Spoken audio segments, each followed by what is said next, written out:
Hi. Today I want to tell you a couple of stories.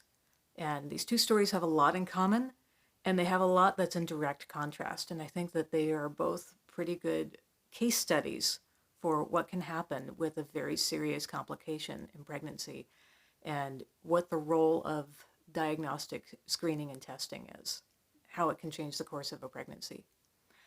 And I want to give the warning that these we're going to be talking about some life-threatening situations, life and death, and use your best judgment as to whether this is a good time to have this conversation or not. The complication that I want to talk about is called placenta accreta.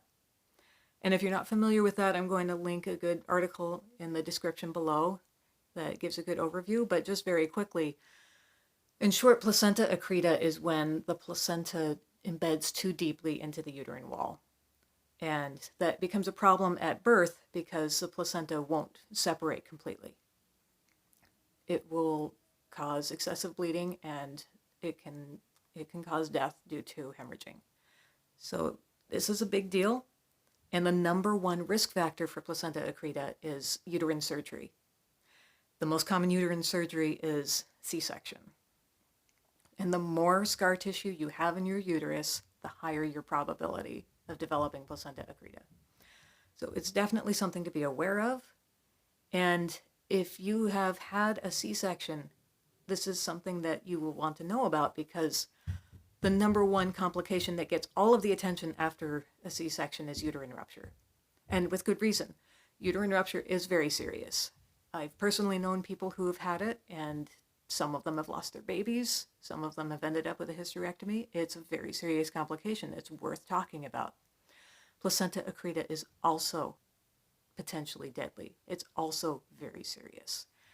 And when we're talking about relative risk, the risk of having a uterine rupture after one low transverse C-section is very equivalent to the risk of developing placenta accreta after 2 C-sections.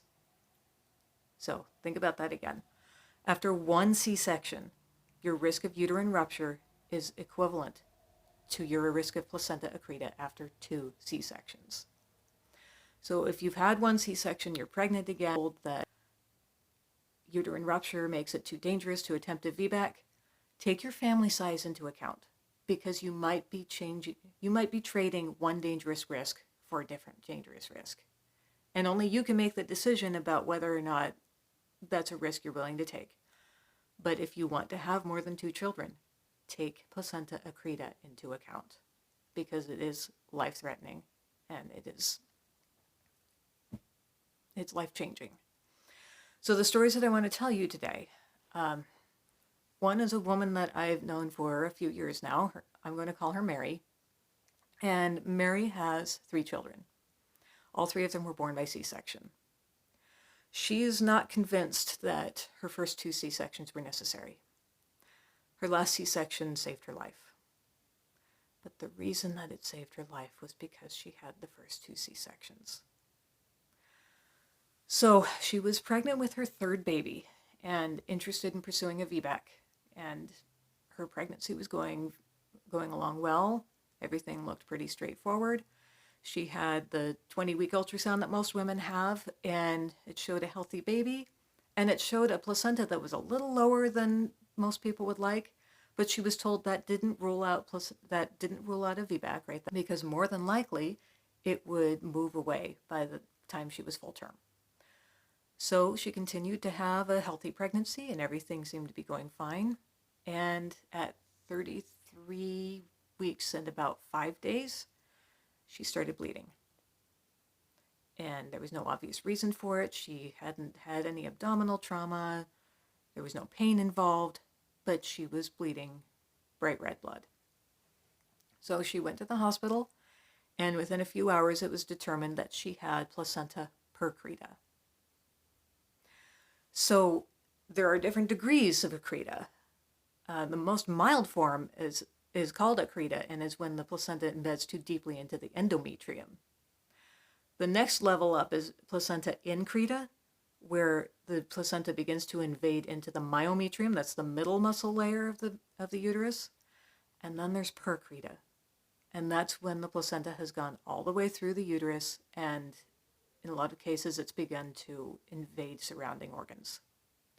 She had placenta accreta. So she was in the hospital for 2 days while she received steroid injections to help her baby's lungs mature. And then she had a cesarean that lasted 5 hours at 34 weeks. Her baby spent 3 weeks in the NICU, and as of this time, 10 months later, she's happy and healthy.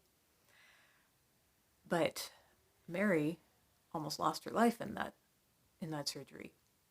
And when you have accreta, there are many different specialists that need to be involved. In her case, not only did she have a hysterectomy, she needed bladder reconstruction because the placenta was beginning to invade her bladder.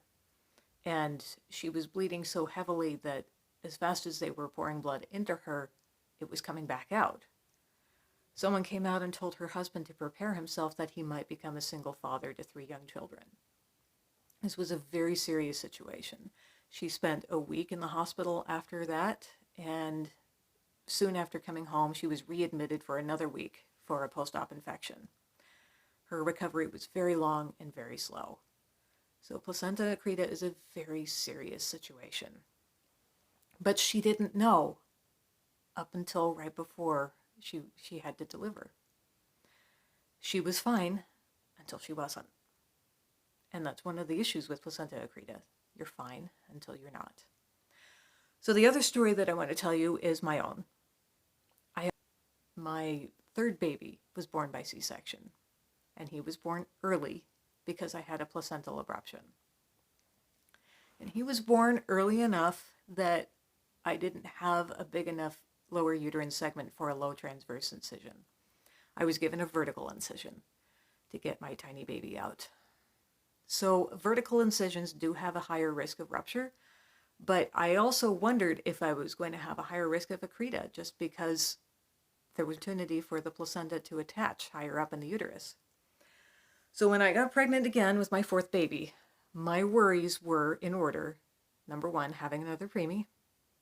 Number 2, having a uterine rupture. And number 3, having placenta accreta. All 3 of those weighed very heavily on me as I was going through this pregnancy.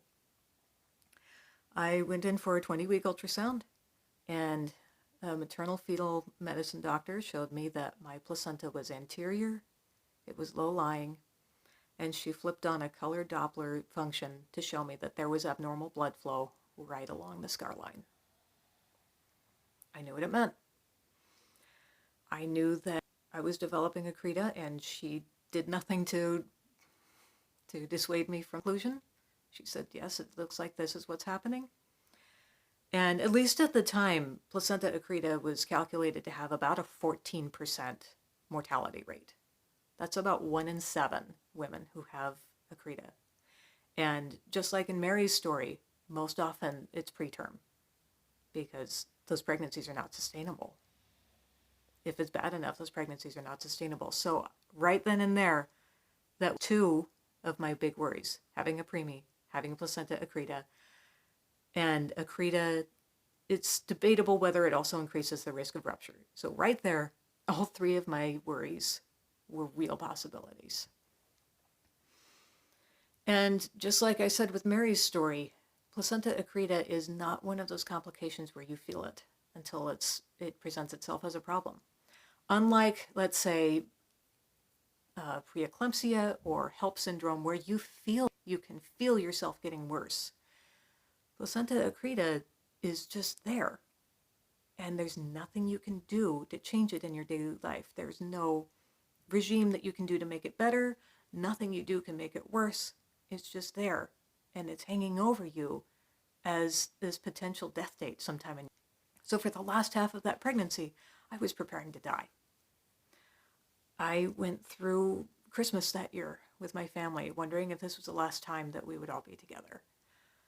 And it's just a very difficult thing to live with on a daily basis because you don't know what the end result will be. You could feel fine until the day you deliver, and then who knows? So I ended up having one more ultrasound at 35 weeks. And at that point, this ultrasound was in a clinic. It was not in a hospital. There was no fancy color Doppler function. This ultrasound showed that the placenta was now much higher in my uterus, but it did not visualize the scar at all. So we couldn't tell whether it was overlapping or by how much. And this was a new doc at that point, and I was asking about, should we do an MRI? Like, what is our plan at this point? I'm 35 weeks. And she kind of looked at me and said, I don't think you have it. I don't see any evidence of that here. Well, that was helpful and all, but the earlier ultrasound was still hanging on me. I had that maternal fetal medicine doctor going, look at this. This is really serious. And I knew from my own research that it was really serious. It was hard to just let go and say, okay, I don't have it. We can just go forward. So still, even for the last 5 weeks of that pregnancy, I worried that come delivery day, things would be very, very serious very quickly. What ended up happening is that ended up being my longest pregnancy. I carried to 40 plus 3, and then I had a beautiful hospital VBAC. And I picked up my baby, and I was holding her, and I was so excited to have her. And I looked down and said, when do we worry about and my midwife said, we don't. The placenta's right there. Push it out. And I did. I pushed it out. It was intact. Everything was fine. All of that worry, all of that bathing myself and my baby in stress hormone, and everything was fine. There was no deadly complication. So in an earlier video, I talked about ultrasound and what you can do with the information that you get. You need to know how accurate it is, and you need to know what it will change in your plan. And I hinted that I had some personal experience with this. So many times after that pregnancy, I thought, I wish I had never had that ultrasound. Because just like Mary, if something had started to go wrong, I would have seen the signs. We could have gone in and taken care of it then. Instead, I spent half of a pregnancy mortally afraid. So I think these are two to look at side by side. I don't think there's a right or wrong. But for me personally, I look at the contrast between having deathly fear for your life and having everything turn out fine, and then thinking everything's fine and suddenly being in a life-threatening situation. And I asked Mary, do you wish you had known at that earlier ultrasound that things might be going that way? And she said, it might have changed how I processed things because everything became very serious very quickly, but the end result is the same. In the end, the result is the same. And she also had very little trauma. She said she was very well supported and everything was explained to her. Everyone was very compassionate about what was happening to her. All of these things are possibilities.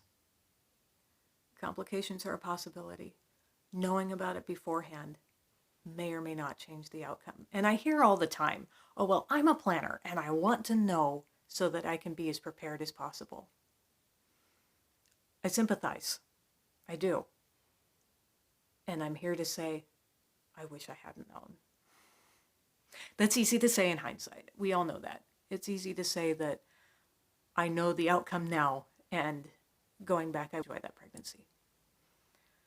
But please consider what you will do with the information that you have, and how will it change your life, your plans, because not all information is created equal.